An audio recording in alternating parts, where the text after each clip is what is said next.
Bienvenidos a Lo que entiendo de la Biblia.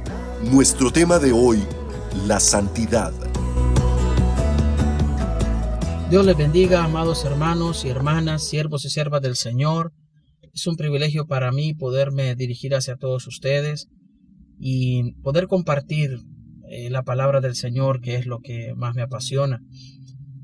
Pues el tema que el día de hoy quiero compartir es el tema de la santidad. Es un tema muy importante en la vida de todo cristiano y por lo tanto cada uno de nosotros tiene que entender qué es la santidad. Quiero comenzar diciendo que hay algunas personas que piensan con respecto a la santidad lo siguiente. Algunos tienen un razonamiento así. La santidad es algo tan lejano y difícil de alcanzar y que solo está reservado para unos pocos privilegiados por Dios. Por lo tanto, no es algo que Dios me exija, porque Él sabe que no todos podemos andar en santidad. Así piensan algunos. Otros piensan, la santidad no es importante, no la demanda Dios de todas las personas, porque lo más importante es tener a Cristo en el corazón. Bueno, y habrá gente que de repente diga que la santidad era solo para el pasado. Lo que sí sabemos es que en la Biblia se nos habla acerca de la santidad y que estas formas de pensar, estos razonamientos que tiene a veces la gente cristiana o la gente que no es cristiana, no son correctos, no son bíblicos, porque la santidad es algo que está al alcance de todas las personas y es imprescindible en la vida del cristiano, porque es un requisito indispensable para alcanzar la salvación. Según el diccionario, santidad viene de santo, ¿verdad? Es la cualidad de ser santo. Y santo significa libre de toda culpa o pecado. Santo no es aquel que adora a la Iglesia Católica, que hace imágenes, aquellos ídolos, ¿verdad? Ellos les llaman santos, pero sabemos que no son nada, son simplemente objetos.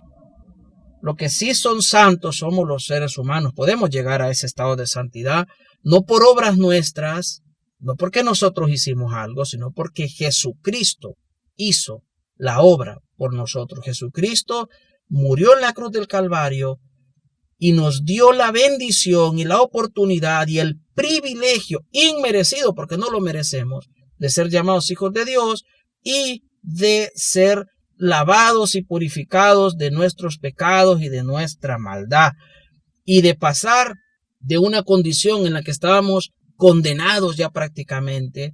Ya teníamos listo el infierno, solo estábamos esperando morir para ir al infierno, pasar de ese estado al estado de la gracia, en el que Dios nos da la posibilidad de ser salvos y de pasar una eternidad con Él. Todo esto por el sacrificio de Jesucristo en la cruz. Él es el que hizo todo, el que cambió todo con su obra maravillosa. Tenemos que cada día darle gracias a nuestro Dios por lo que hizo, porque nosotros no lo merecemos. Somos malos. Como seres humanos hay maldad en nuestros corazones, pero nuestro Dios es tan bueno, tan maravilloso, que nos ha dado la oportunidad de ser salvos. Y no solo eso, de cambiar este corazón malo y perverso, de cambiar nuestras vidas, de hacernos nuevas criaturas. Gracias a nuestro Señor Jesucristo. Yo lo bendigo y lo exalto por eso a mi Dios. Pues la santidad es estar libre de pecado y de culpa, ¿verdad? Eso lo logramos, ya dije, a través de la obra de Jesucristo, que nosotros solo necesitamos tener fe y creer. Es lo único que Dios nos pide, fe y creer. Ya cuando nosotros somos purificados, pues obviamente tenemos que mantenernos en ese estado de pureza, de limpios, de limpieza. No podemos nosotros decir, ok, el Señor ya me transformó, me limpió, ya soy libre, y continuar en el pecado, porque no tiene sentido. En Mateo capítulo 22, del verso 1 al 14, leo lo siguiente, en el nombre del Padre, del Hijo y del Espíritu Santo. Y respondiendo Jesús les volvió a hablar en parábolas diciendo, el reino de los cielos es semejante a un rey que hizo bodas a su hijo, y envió sus siervos para que llamasen a los convidados a las bodas. Mas estos no quisieron venir. Volvió a enviar otros siervos diciendo, decid a los convidados, he aquí, mi comida he aderezado, mis toros y animales engordados han sido muertos, y todo está aparejado. Venid a las bodas. Mas ellos lo tuvieron en poco, y se fueron, uno a su labranza y otro a sus negocios. Y los otros, tomando sus siervos, los afrentaron y los mataron. Y oyéndolo el rey se indignó, y enviando sus ejércitos, destruyó a aquellos homicidas y puso a fuego su ciudad. ¿De qué está hablando ahí? Bueno, de que el Señor primero envió su palabra, su salvación, su gracia al pueblo judío. Y el pueblo judío, sabemos nosotros, si leemos la historia a través de la Biblia, de que muchas veces le fallaron a Dios y se volvieron a los ídolos, y los profetas de Dios eran perseguidos en su mismo pueblo, por su misma gente. Basta con leer la vida de Elías, por ejemplo, ¿verdad? Por mencionar un profeta. Pues eso es lo que está diciendo acá el Señor. Verso 8. Entonces dijo a sus siervos: las bodas a la verdad están aparejadas, mas los que fueron convidados no eran dignos. Id pues a la salida de los caminos, y llamad a las bodas a cuantos halléis. Y saliendo los siervos por los caminos, juntaron a todos los que hallaron, juntamente malos y buenos, y las bodas fueron llenas de convidados. ¿Quiénes son esos convidados? El pueblo gentil, los que no somos israelitas. Dios, pues como aquellos rechazaron, pues entonces Dios manda a buscarnos a nosotros, buenos y malos. Bueno, y cuando el rey vino para ver a los convidados, vio allí a un hombre que no estaba vestido de boda, y le dijo: amigo, ¿cómo viniste acá sin estar vestido de boda? Mas él enmudeció. Entonces el rey dijo a los que servían: atadle de pies y manos, llevadle y echadle en las tinieblas de afuera, allí será el lloro y el crujir de dientes, porque muchos son llamados, pero pocos son escogidos. Este hombre fue sacado de la boda, fue expulsado, fue echado afuera. Eso representa que esa persona no entró al reino de los cielos, no entró a la gracia, a la salvación, sino que se perdió, se fue al infierno. Ahí es donde es el lloro y crujir de dientes. El infierno son las tinieblas de afuera.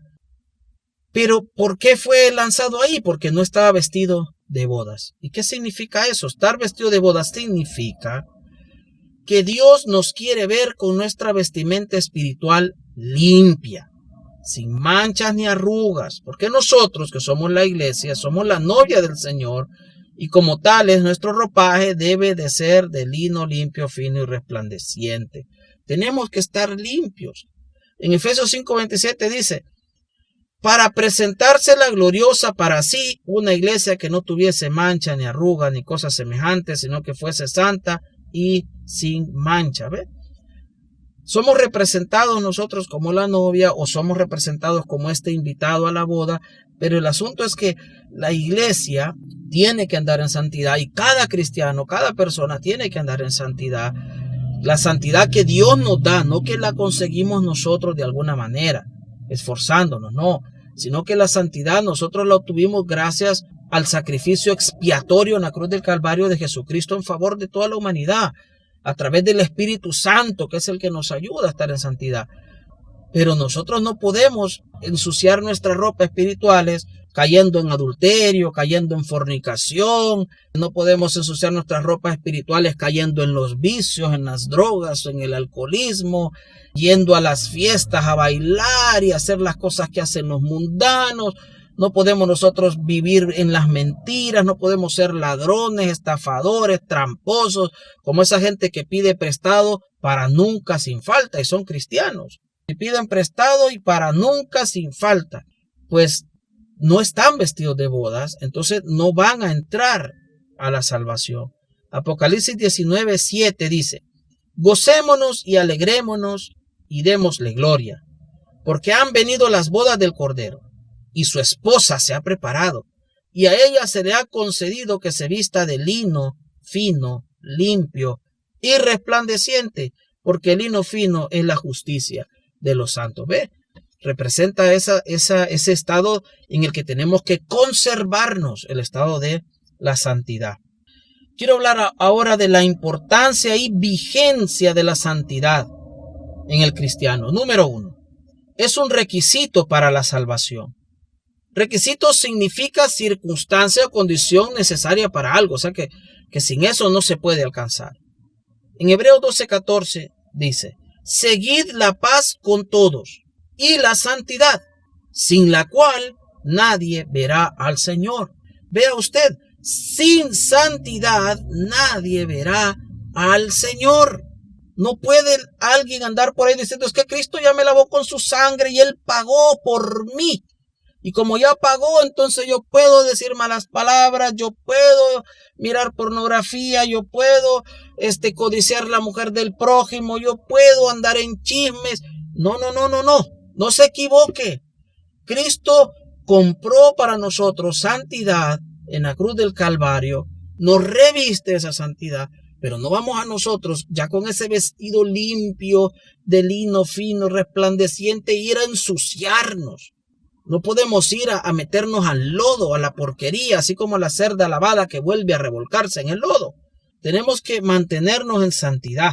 Segunda Tesalonicenses 2:13 dice, pero nosotros debemos dar siempre gracias a Dios respecto a vosotros, hermanos amados por el Señor, de que Dios os haya escogido desde el principio para salvación, mediante la santificación por el Espíritu y la fe en la verdad. Mire, nos ha escogido el Señor para salvación, y algún día voy a hablar de ese tema, pero acerca de qué significa.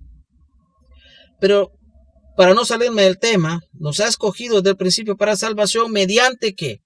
Mediante la santificación. O sea, el Señor, para que nosotros seamos salvos, el Señor necesitó limpiarnos, y por esa razón es que Él se hizo el cordero, porque cuando sacrificaban los corderos, los animalitos en el templo, pues esos sacrificios no eran perfectos, esa sangre no era suficiente, esa sangre podía limpiar temporalmente el pecado, por eso había que estar haciendo sacrificios continuos. Además, esa sangre tampoco hacía perfecto en cuanto a la conciencia al que practicaba ese culto, eso lo leemos en Hebreos.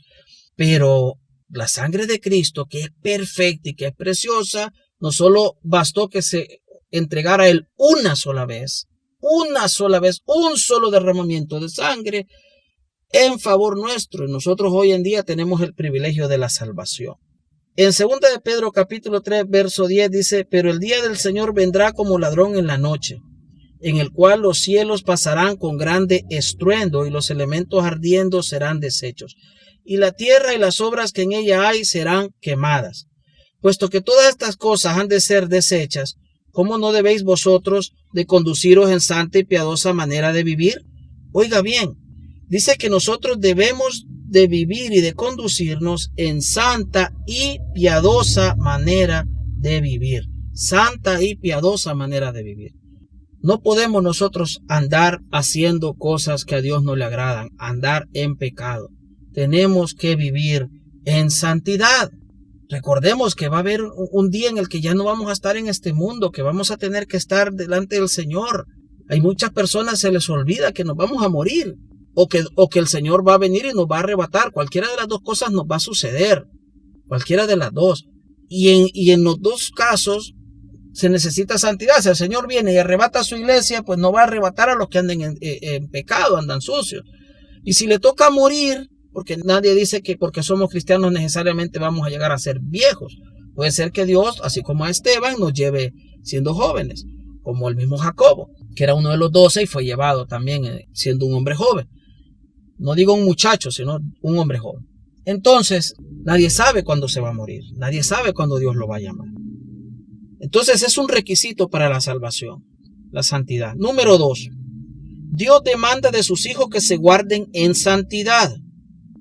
Bueno, Dios quiere que lo hagamos, tenemos que obedecer. 1 Corintios 1:2 dice, a la iglesia de Dios que está en Corinto, a los santificados en Cristo Jesús, llamados a ser santos, con todos los que en todo lugar invocan el nombre de nuestro Señor Jesucristo, Señor de ellos y nuestro. Pues dice que los santificados en Cristo Jesús, a los que fuimos lavados por la sangre de Cristo, mire que ya fuimos lavados, pero aún así seguimos siendo llamados, dice, a ser santos. O sea, no es que como enseñan otros que como Cristo ya murió en la cruz, entonces soy salvo, siempre salvo y puedo seguir pecando. No, somos santificados por Dios y recibimos el llamado a permanecer en esa santidad. Por eso dice llamados a ser santos. Es una orden también que Dios nos da. Tenemos que obedecerlo. Efesios 1:3. Bendito sea el Dios y Padre de nuestro Señor Jesucristo, el cual nos ha bendecido con toda bendición espiritual en los lugares celestiales en Cristo, según nos escogió en Él antes de la fundación del mundo. ¿Para qué nos escogió? Para que fuésemos santos y sin mancha delante de Él en amor. Hay gente que dice, no, es que Dios ya me santificó, entonces sigo pecando porque Dios ya me lavó y Dios ya escribió mi nombre en el libro de la vida y ya no lo va a borrar. Permítame, es que el juicio no es ahorita, es cuando ya estemos delante de Dios. Ahorita nosotros estamos en un tiempo acá de prueba, de caminar, y aquí es donde se sabe si nos vamos a salvar o no, porque nosotros, hermanos, tenemos que tener una vida de santidad en el momento de la muerte o en el momento que Cristo venga, cualquiera de los dos. ¿En qué estado va a ser hallado usted o voy a ser hallado yo? En un estado de santidad, pureza y consagración para nuestro Dios, ya sabemos, mediante la obra redentora de Cristo, o en un estado de rebeldía, de desobediencia, de pecado. ¿Cómo nos va a encontrar el Señor cuando Él venga o cómo vamos a estar cuando muramos? Eso es lo que tenemos que pensar. Pues el Señor nos ha dado esa orden también de que nos escogió desde la fundación del mundo para que fuésemos santos. Hay un mandato ahí implícito. Primera Tesalonicenses 4:3 dice, porque esta es la voluntad de Dios, vuestra santificación, que os abstengáis de fornicación, etcétera, etcétera. Entonces, ¿cuál es la voluntad de Dios? Nuestra santificación. Primera de Pedro 1:15. Sino que, así como aquel que os llamó es santo, así también vosotros sed santos en toda vuestra manera de vivir. Ve que aquí no está diciendo Pedro, bueno, como ya fuiste lavado por la sangre de Cristo, viví como querrás vivir. No, tenemos que vivir en santidad porque nuestro mismo Dios nos dio el ejemplo, porque Él no pecó nunca. Y Él nos ayuda a que nosotros vivamos en ese mismo estado de gracia, de santidad. Repito, entonces 1 Pedro 1:15, sino que así como aquel que os llamó es santo, así también vosotros sed santos en toda vuestra manera de vivir, porque escrito está, sed santos. ¿Por qué? Porque yo soy santo, dice el Señor. El punto número 3. La santidad se perfecciona en el temor de Dios. Oiga bien, mire, se perfecciona. Alguien dirá, ¿pero cómo? Bueno, la persona que no tiene temor de Dios es imposible que se guarde en santidad. Porque se necesita amar a Dios y tener temor de Él para estar convencido de que es necesario guardarse en santidad. Los que no tienen temor de Dios, pues viven su vida como ellos quieren vivirla. No les interesa lo que Dios opine. También los que aman a Dios van a obedecer los mandamientos de Dios. El que no ama a Dios no va a obedecer sus mandamientos. ¿Entiende? 2 Corintios 7:1 dice, así que, amados, teniendo tales promesas, limpiémonos de toda inmundicia de carne. Alguien dirá, sí, pero la limpieza la hace Cristo. Claro, Él lo hizo con su sangre, pero nosotros, cuando está diciendo acá el apóstol Pablo, limpiémonos, no está diciendo que nosotros vamos a hacer una especie de sacrificio. No, sino que nos apartemos, pues, que nos alejemos de toda inmundicia de carne y de espíritu, perfeccionando la santidad. Mire, perfeccionando la santidad en el temor de Dios. Yo me voy a alejar de todo lo malo, me voy a apartar. Esa es la forma en la que yo me mantengo limpio, apartándome de todo lo que a Dios no le agrada. Esa es la manera en la que Dios quiere que nosotros los cristianos vivamos. Punto 4. La santidad debe estar siempre presente en nuestras mentes. Mire qué importante. No tenemos que olvidarnos nunca en nuestro diario vivir y en todo lo que hacemos que no nos debemos de contaminar. Hay personas que si van a hacer un negocio, van pensando en la trampa, van pensando en cómo yo puedo embaucar a la otra persona para yo ganar más y que la otra gane menos. Hay personas que son cristianos y van a un baño público, no sé, y miran ahí jabón de mano en esos botecitos y ya se lo quieren robar y tal vez son cristianos y dicen, ay, es que esto a mí me serviría en mi casa. O se quieren robar el papel higiénico. Hay personas que andan buscando la manera de hacer trampa, quieren vender algo sobrevalorado. Aquí ¿verdad? Este va a caer, le voy a vender esto caro. No, hombre, tenemos que ser justos. Si nosotros andamos con la santidad en nuestra mente, pensando en la santidad todo el tiempo, no vamos a hacer cosas malas. Mire lo que dice Éxodo 28:36.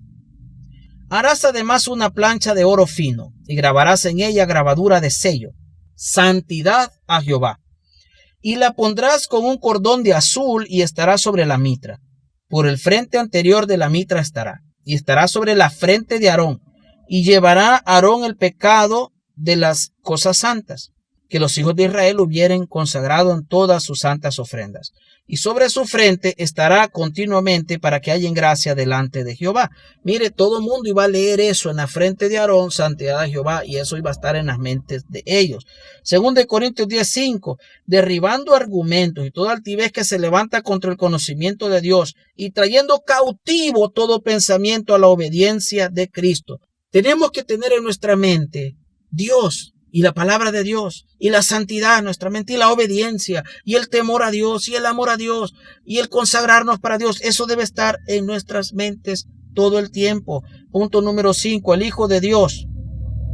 Me refiero al cristiano, el nacido de nuevo, el que fue hecho santo por Dios. Es cuando venimos a los pies de Cristo, Él nos santifica y nos purifica con su sangre preciosa derramada en la cruz del Calvario. Así que no tenemos excusa de volvernos a contaminar nuevamente con el pecado, porque somos hechos santos por Dios. No hay excusa. Si Dios ya nos lavó, no hagamos como el cerdo que después de lavado va y se vuelve a revolcar en el lodo. Levítico 27, santificaos pues y sed santos, porque yo Jehová soy vuestro Dios, y guardad mis estatutos y ponedlos por obra, yo Jehová que os santifico.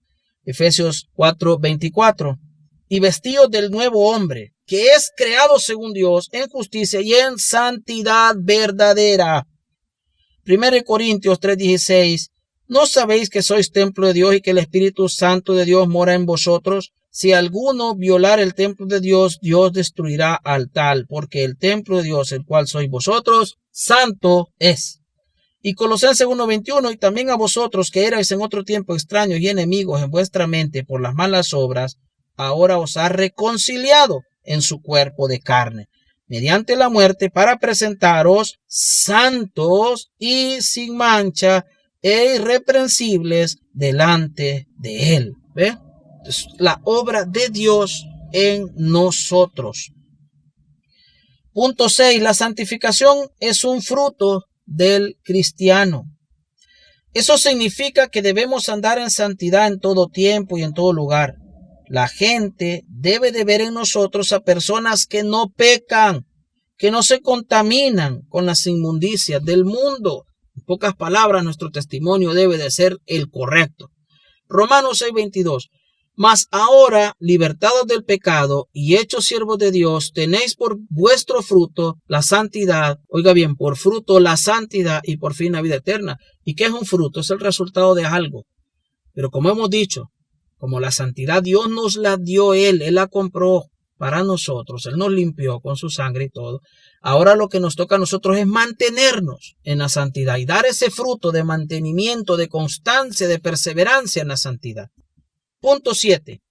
Dios quiere que le sirvamos en santidad. Mire qué importante esto. Al Señor le agrada que le sirvamos en santidad porque de esa forma su Espíritu Santo fluye en cada creyente. Sin santidad el Espíritu no va a fluir. Si no andamos en santidad, ¿qué vamos a ministrar? Obviamente ministraríamos pura carne. En cambio, en santidad ministramos el Espíritu Santo de Dios. Primero de Crónicas 15:11. Y llamó David a los sacerdotes Sadoc y Abiatar y a los levitas, Uriel, Asaías, Joel, Semaías, Eliel y Aminadab, y les dijo: vosotros que sois los principales padres de los levitas, santificaos, vosotros y vuestros hermanos, y pasad el arca de Jehová Dios de Israel al lugar que le he preparado, pues por no haberlo hecho así vosotros la primera vez, Jehová nuestro Dios hizo en nosotros rotura, por cuanto no le buscamos según la ordenanza. Así los sacerdotes y los levitas se santificaron para traer el arca de Jehová Dios de Israel. Voy a explicar un poco rápido qué pasó aquí. David quería traer el arca de Dios, ¿verdad?, de casa de Obededón, al lugar donde él había destinado para poner ahí el arca. Cuando van, no hicieron como dice la Biblia. El arca solo podía ser tocada por sacerdotes. Los sacerdotes tenían que estar limpios, porque aún por muy sacerdotes que fueran, ellos tenían que estarse purificando continuamente con los sacrificios y todo eso. No lo hicieron así.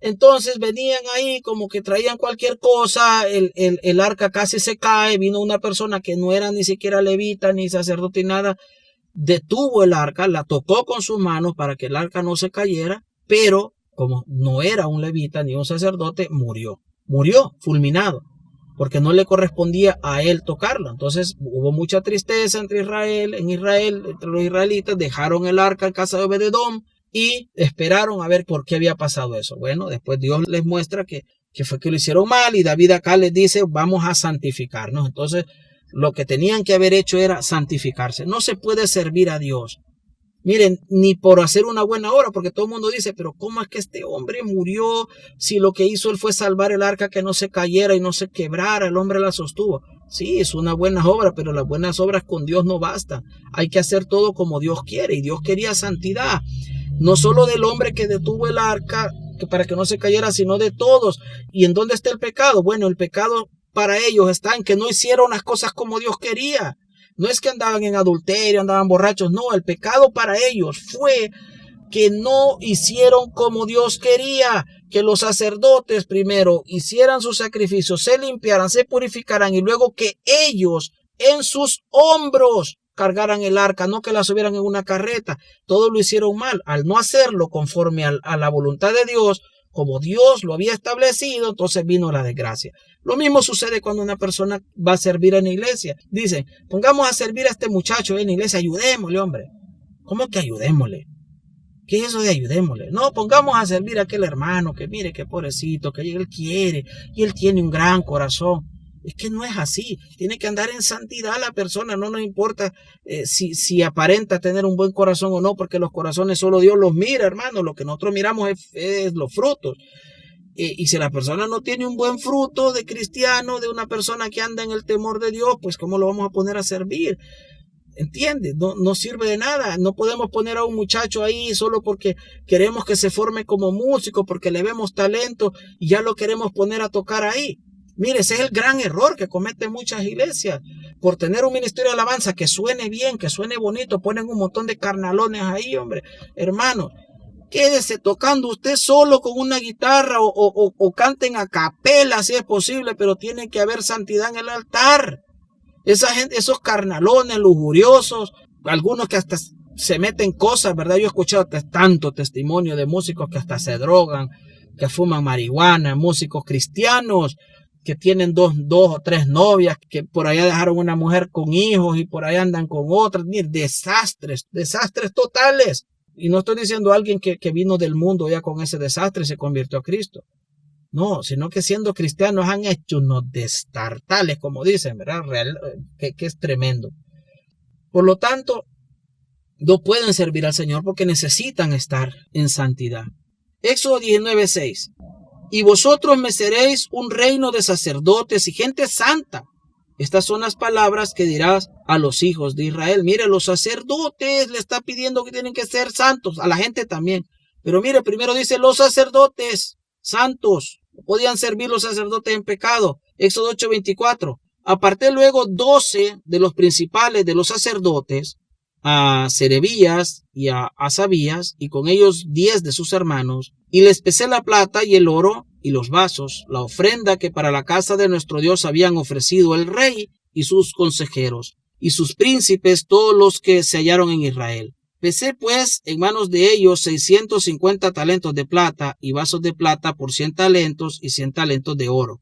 Además 20 tazones de oro, de 1000 dracmas y 2 vasos de bronce bruñido muy bueno, preciados como el oro. Y les dije, vosotros estáis consagrados a Jehová, y los vasos también son santos, y la plata y el oro, ofrenda voluntaria a Jehová, Dios de nuestros padres. Mire, es que aunque sea un servicio aparentemente sencillo, como es manipular utensilios, es que tienen que andar en santidad. No importa si el trabajo es pequeño o grande, es que a veces creemos que solo el pastor tiene que andar en santidad. No, Tienen que andar en santidad los que cuidan niños, los que trabajan con la escuela dominical, pues con los niños, que les enseñan la palabra de Dios a los niños. Tienen que andar en santidad. Tienen que estar en santidad los diáconos, aquellos que atienden a los hermanos cuando vienen. Tienen que estar en santidad el hermano que está dirigiendo el culto. Tienen que estar en santidad los músicos. Tienen que estar en santidad aquel hermano que tiene un grupo de estudio bíblico en su casa. Tienen que estar en santidad todos. 1 Pedro 2:5. Vosotros también, como piedras vivas, sois edificados como casa espiritual y sacerdocio santo para ofrecer sacrificios espirituales agradables a Dios por Jesucristo. Dice, mire, ya alguien puede decir, bueno, es que aquello era del Antiguo Testamento. No, del Nuevo Testamento ahora. Recuerde que nosotros somos real sacerdocio. Somos de un sacerdocio, no del orden del sacerdocio arónico, sino del de Jesucristo. Y como Él es Rey de Reyes y Señor de Señores y somos sacerdotes, entonces nosotros somos real sacerdocio. Bueno, pero ese también es otro tema, pero ya le adelanto. Somos real sacerdocio por eso, porque Jesucristo es Rey de Reyes y es el sumo sacerdote también. Pues nosotros somos un sacerdocio santo. Tenemos que vivir en santidad, tenemos que servir en santidad.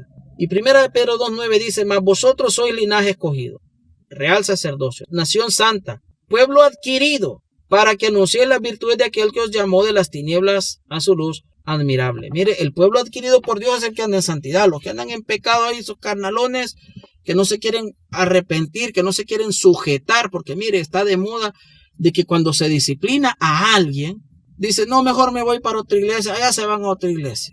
Se van a otra iglesia. Y en la otra iglesia los reciben con los brazos abiertos. Ay, véngase. Ah, sí, mire que yo puedo tocar el bajo. Ah, bien, qué bueno, véngase. Y no se preguntan en esa otra iglesia, ¿y usted por qué se vino a la otra iglesia?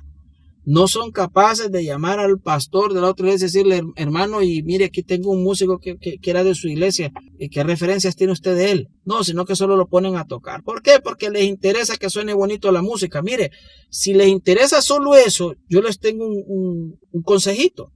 Pónganse una pista, hombre. Que la pista nunca va a fallar. La pista siempre va a estar afinadita. Siempre va a sonar la música bien. Pónganse una pista y un hermano ahí que la cante, un hermano que tenga buena voz. Y si no tienen a nadie con buena voz, pónganse toda la canción entera. Yo una vez fui a una iglesia donde no ocupaban ni cantante, ahí ponían la canción y sonaba y todo el mundo empezó a adorar a Dios. No tenían músicos, no tenían cantantes, nada, entonces lo hacían así. Y se puede, pues. ¿Quién dice que no? Lo importante es tener gente en santidad. ¿Yo para qué quiero un ministerio de alabanza donde todos toquen bien y la mitad están con Dios y la otra mitad a saber a dónde? Bueno, punto 8. Hay que alabarle en santidad. El Señor recibe con gozo las alabanzas ofrecidas por un corazón limpio, arrepentido y convertido a Él. Del pecador, oiga bien esto, del pecador hasta la oración le es abominable a nuestro Dios, pues solo escucha del pecador la oración de arrepentimiento. Al pecador Dios no le va a escuchar la oración que le diga, Señor, ahorita te pido que me prospere en este negocio que voy a hacer. Oh, Señor, no, Dios le va a escuchar la oración de arrepentimiento al pecador, es la única. Porque Dios abomina la oración del pecador. Solo cuando se arrepiente, esa oración de arrepentimiento es la que Dios escucha. Entonces, imagínense, y andamos en pecado y decimos que queremos alabar a Dios en pecado. No se puede. Salmo 34. Cantad a Jehová vosotros, ¿quién? Sus santos, no dice los carnales, sus santos, y celebrad la memoria de su santidad. En el Salmo 145:10 dice, te alabarán, oh Jehová, todas tus obras, y tus santos te bendecirán.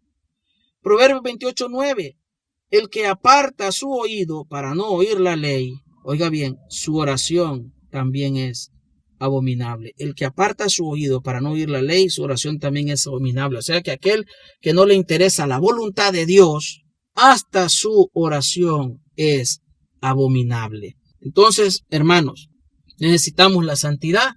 No la tenemos que ir a buscar a ningún lado. Jesucristo ya compró santidad para nosotros porque Él pagó por nuestros pecados y solo nos queda mantenernos en santidad. Por amor a Dios, por agradecimiento, por obediencia, por conveniencia, porque nos conviene estar en santidad, por inteligencia, por sabiduría, por lo que usted quiera, pero necesitamos estar en santidad. En pecado no podemos servirle y todos tenemos que estar en santidad. Yo puedo ser pastor, Pero si yo ando en pecado, no me voy a salvar. Yo puedo ser un predicador que se hayan convertido conmigo 10,000 personas, por poner un número, ¿vale? Yo puedo decir, bueno, con Pedro se convirtieron 4,000 o 5,000, conmigo se convirtieron 10,000. Pero si yo ando en pecado, no me salvo, me voy a ir al infierno, ¿entiende? Yo puedo decir que me sé toda la Biblia, que la puedo recitar de pe a pa, que me la sé toda. Pero si no ando en santidad, me voy al infierno. Necesito la santidad. Yo no puedo servir a Dios ni debo servir a Dios si ando en pecado. Todos tenemos que andar en obediencia y en santidad. Usted no me va a decir que anda obedeciendo a Dios y anda de rebelde en la iglesia, que no se sujeta a nadie, porque también está de moda los cristianos rebeldes que no le hacen caso a nadie. Esos cristianos no son ovejas, son cabras. ¿Ha visto usted las cabras? ¿Cómo se domina una cabra? La cabra brinca y salta por todos lados y destruye todo. La oveja es muy obediente, es un animal muy, pero muy obediente. Por eso Dios nos compara a sus hijos con ovejas. Y a los que no, pues los que no son sus hijos son cabros, son cabras, que andan saltando del timbo al tambo, haciendo y deshaciendo a su propia voluntad. Dios quiere que seamos santos, nos está llamando a ser santos. Si usted, por ejemplo, en su casa no obedece a sus padres, no anda en santidad.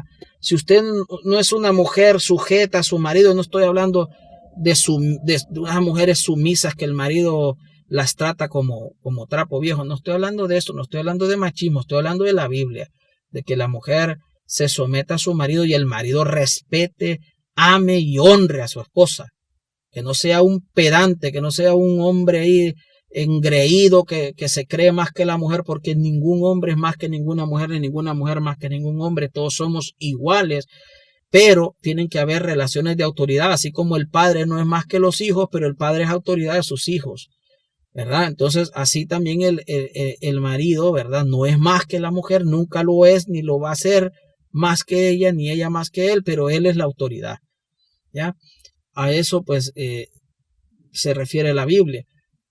Una mujer que no se sujeta a su marido, que no es obediente a su marido, ¿verdad? Que no lo ve como a la autoridad en su casa, tampoco puede decir que anda en santidad.